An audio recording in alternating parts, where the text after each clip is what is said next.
Praise the Lord. आप सभी कैसे हैं? मैं उम्मीद करती हूँ आप सब लोग सही सलामत हैं। तो अभी तक अपन प्रार्थना करने के कई तरीके जान चुके हैं। आज अपन एक आखिरी तरीका जानेंगे, वो है कि प्रार्थना भरोसा से करनी चाहिए। तो कैसे? एक यूहन्ना 5:14 के हिसाब से भगवान की इच्छा के अनुसार आप कोई भी चीज़ मांगते हो तो वो आपको सुनते हैं और सफल भी कर देते हैं। आपके सामने दुनिया बोल सकती है कि ये चीज़ असंभव है, ये कोई नहीं कर सकता। आपको तब भी भरोसा रखना चाहिए, तब भी भरोसा से कहनी चाहिए मेरे भगवान सब कुछ सही कर सकते हैं, उनके लिए असंभव ऐसे कोई चीज़ है नहीं। तो कैसे? आप जब प्रार्थना करते हो आपके दिल में आपको ठान लेना चाहिए, समझ लेना चाहिए कि भगवान के लिए हर चीज़ संभव है, उनके लिए असंभव ऐसा कोई चीज़ है नहीं, है ना? तो ये एक लास्ट तरीका है। उसके बाद मैं अभी आपको बोलूँगी कि प्रार्थना एक तरीके से करनी चाहिए। ऐसा क्यों? जब आप किसी बड़े आदमी से बात करते हो, किसी भी एक पोजीशन में रहने वालों से बात करते हो, अपने माँ बाप से ही मान लो, उनसे कैसे बात करते हो? एक तरीके से बात करते हो, तमीज़ से बात करते हो, कैसे भी करके बात नहीं करते हो, है ना? जब आप इंसान के लिए इतना वैल्यू देते हो, इंसान के लिए इतना सब कुछ सोच के करते हो, तो आप भगवान के लिए क्या करना चाहिए? वो अपने पिता ज़रूर हैं, उसके साथ साथ में वो एक राजा हैं, वो चीज़ हमें कभी भूलनी चाहिए। उनके सामने बहुत सारे राज्य हैं, तो सारे राज को वही देखभाल कर रहे हैं। तो राजा से कैसे बात करना चाहिए, उनके सामने कैसे बात करना चाहिए? एक तरीके से तमीज़ से बात करना चाहिए, है ना? तो आज जानते हैं कैसे हमें प्रार्थना करने एक पैटर्न होती है ना, वो तरीका, वो जानेंगे। पहले है आपको आराधना स्तुति भगवान को देनी चाहिए, स्तुति आराधना करनी चाहिए उनकी। आप गीत गाओगे, स्तुति आराधना करोगे, ये आपको करनी चाहिए। फिर उसके बाद धन्यवाद ज्ञापन करना चाहिए। वो क्यों? उन्होंने आपके लिए बहुत कुछ आपकी ज़िंदगी में किया होगा, वो आपको कुछ चीज़ें शायद नहीं पता होगा, लेकिन हर चीज़ आपके लिए अच्छा सिर्फ भगवान ही करते हैं और कोई नहीं करेगा।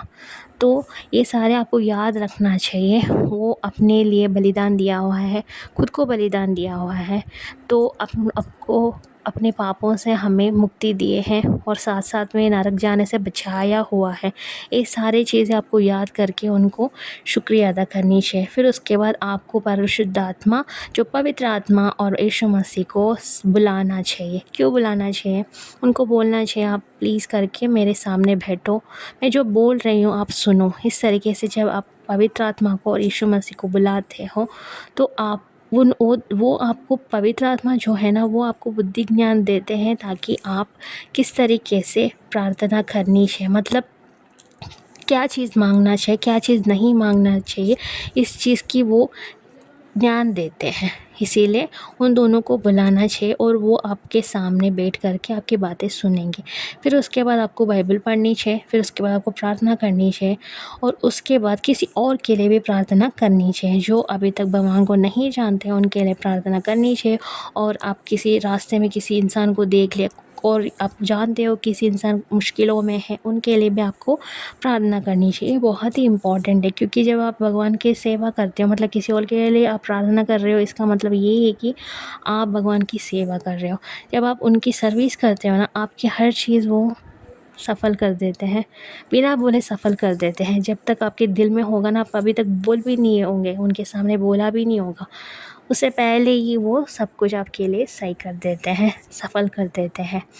फिर उसके बाद आपको क्या करना है? तुरंत प्रार्थना ख़त्म करने के बाद जाके फ़ोन चलाना या किसी और से बात करना, ये नहीं करना चाहिए। आपको शांति से 10-15 मिनट बैठ कर के उनकी आवाज़ सुनने की कोशिश करना चाहिए, भगवान की आवाज़ सुनने की कोशिश करना चाहिए। जब आप सुनने की कोशिश करें, वो बात करते हैं, लेकिन आपको टाइम से सुननी चाहिए। जब आप सुनोगे, वो पक्का आपसे बात करेंगे। और जब ये तरीका आप फॉलो करते रहोगे ना, आप पूरी की पूरा बदल जाओगे, आप एक नया इंसान बन जाओगे। पहले आप शायद ऐसा कभी थे नहीं, लेकिन उसके बाद से आप पूरी की पूरा सही से बन जाओगे, कोई नया इंसान बन जाओगे। तो ये एक तरीका है, इस हिसाब से आपको प्रार्थना करनी चाहिए। और मैं उम्मीद करती हूँ कि आप सब लोग को कुछ मिल रही है, मेरे वीडियो से सुनने को और समझने को मिल रही है। और आपको कोई भी डाउट होने से आप कमेंट बॉक्स में कमेंट करो, और आपको ये वीडियो पसंद आने से लाइक करो, और एटलीस्ट कुछ बोलो कमेंट में कि हाँ अच्छा है। कोई भी आपका जो व्यू होती है ना, पॉइंट ऑफ व्यू क्या है, अगर आप बोलोगे तो मुझे अच्छा लगेगा कि हाँ इनको कुछ तो काम में आ रही है, इनको कुछ तो समझने को मिल रही है, मुझे अच्छा लगेगा। इसीलिए आप प्लीज़ कमेंट बॉक्स में कमेंट करो, आपको कैसे लगा ये बताओ मुझे, है ना। कमेंट करो, लाइक करो और शेयर भी करो। अगर किसी और इंसान को ये सुनना है ऐसा होने से, आप शेयर भी करो। और thank you. Praise the Lord.